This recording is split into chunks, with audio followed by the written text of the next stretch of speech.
You're wrong if you think all the secrets of the Borden murders are buried in Fall River, because the truth is, the only other person who could possibly know the truth of the gruesome slaying is buried nearly 2,500 miles across the country. This is the story of what happened to the Borden's maid, Bridget Sullivan. Quick recap of the Borden murders in case you aren't privy to one of the nation's greatest cold cases. On August 4th of 1892, miserly businessman Andrew Borden and his wife Abby are discovered by their daughter, Lizzie, savagely murdered by a hatchet. Andrew is found in his usual spot in the settee in the living room, and Abby on the floor of the guest room. He'd received 10 to 11 blows to the head, while Abby received a whopping 19. The only other person besides Lizzie in the house was their housemaid, Bridget, whom the family called Maggie, and had emigrated from Ireland. She was upstairs resting with some sort of illness after having been forced to clean the windows by Lizzie during the times the murders would have happened. When Lizzie discovered the murder, she called out for Bridget.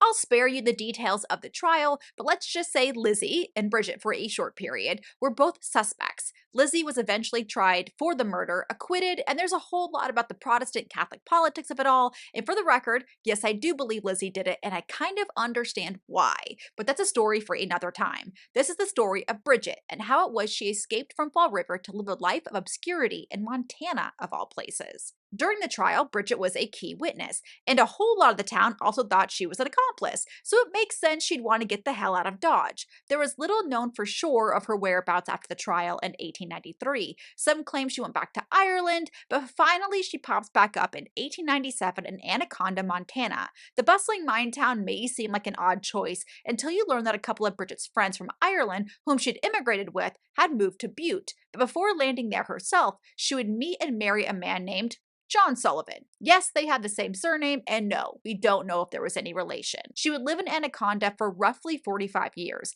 leaving shortly after her husband died in 1939. During her time in Anaconda, she worked as a housemaid, and it is said she never talked about the murders. She would end up moving in with a niece in Butte for the remainder of her life, and according to the book A Private Disgrace by the Borden's next-door neighbor, Victoria Lincoln, it was during her final years that she called upon a childhood friend, Minnie Green, to tell her about the murders and made her promise to never reveal what she said. Minnie kept that promise until Bridget's death on March 25th, 1948, at age 78. The story goes that Minnie ended up telling Bridget's secrets to a librarian in Butte, and that Bridget had admitted to her that she'd helped Lizzie out at the trial.